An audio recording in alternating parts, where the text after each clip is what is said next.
Hi, I'm Erik Jones, and you're listening to Verse by Verse. The return of Jesus Christ to earth is one of the Bible's greatest themes. That event will be the turning point in world history. It will mark the end of the era of man's rule over this earth, or better stated, misrule over this earth, and begin the era of God's direct rule. It will also mark the beginning of stark changes that will impact every person and every corner of the earth.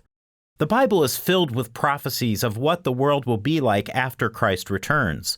But what will his actual return be like? What will happen the exact moment he sets foot on earth? One of the most detailed prophecies of Jesus' return is found in the Old Testament in the book of Zechariah. The 14th chapter of Zechariah contains some of the most amazing and detailed prophecies of Christ's return in the entire Bible. It's an incredibly exciting chapter, and I urge you to read through the entirety of it on your own. But in this episode, we're just focusing on one single verse, verse 4, which describes some interesting details about the moment of Christ's return to this earth. In fact, the details Zechariah shares in this verse aren't found anywhere else in the scriptures, so it's important to take note of them here. So let's read it, Zechariah 14 verse 4. And in that day his feet will stand on the Mount of Olives, which faces Jerusalem on the east.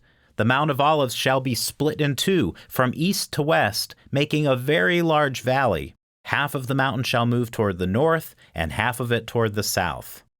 This prophecy is especially meaningful when you've had the opportunity to visit the Mount of Olives in Jerusalem. I've been blessed with the chance to visit it twice and stand near its peak, overlooking the old city of Jerusalem. You can look down from the Mount of Olives and see where the first and second temples once stood. You can see where the city of David was. You can see where the third temple, described by the prophet Ezekiel, will stand. And as you stand on that small mountain, you can look directly below you to the surface and think about the fact that one day that mountain will be split in two. No, not by the movement of tectonic plates or an earthquake, but by the sheer force and presence of Jesus Christ landing on it. Contrary to what some believe, when Christ returns, he's not going to stop in the sky, collect up his saints, and then go back to heaven. And he's not going to completely destroy the earth either. He is going to descend and land on the Mount of Olives. The mountain will then cleave in two right down the middle. No human being can split a mountain just by setting foot on it, so this occurrence will make it absolutely clear to everybody seeing it that Jesus Christ is God and is supremely powerful.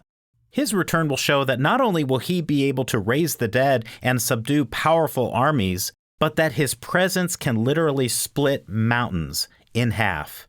Once again, it will be a sign of his absolute power and authority. The rest of Zechariah 14 provides more details of what will occur after he returns and splits the mountain. But we'll just read one more, which provides an excellent summation of what happens next. Zechariah 14 verse 9, a few verses down. And the Lord shall be king over all the earth. In that day it shall be, the Lord is one, and his name one. The Lord is Jesus Christ. This is the portion of the biblical message that isn't always emphasized in mainstream churches. The message is that Jesus Christ is returning to be king over the entire earth. Yes, a literal king who is coming to rule with absolute authority. That was the primary thrust of the message he brought, which is often called the gospel of the kingdom of God. The true gospel, or the good news, is that Jesus is returning and will set up a kingdom on earth. A kingdom that will never be shaken, and the kingdom that will never be destroyed. And that is the message we're striving to preach today. The message that Jesus will return, will stand on the Mount of Olives, and will be king over all the earth. Most listening to this podcast will probably never visit the Mount of Olives in this life, but that's okay. It's definitely an interesting place to visit, but what you should really want is to be there on the day when Christ visits it again.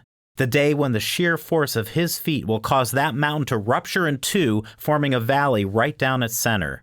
That will be quite an impressive sight to see. But what happens next? His rule as King of Kings and Lord of Lords over the entire earth will be even more impressive and incredible.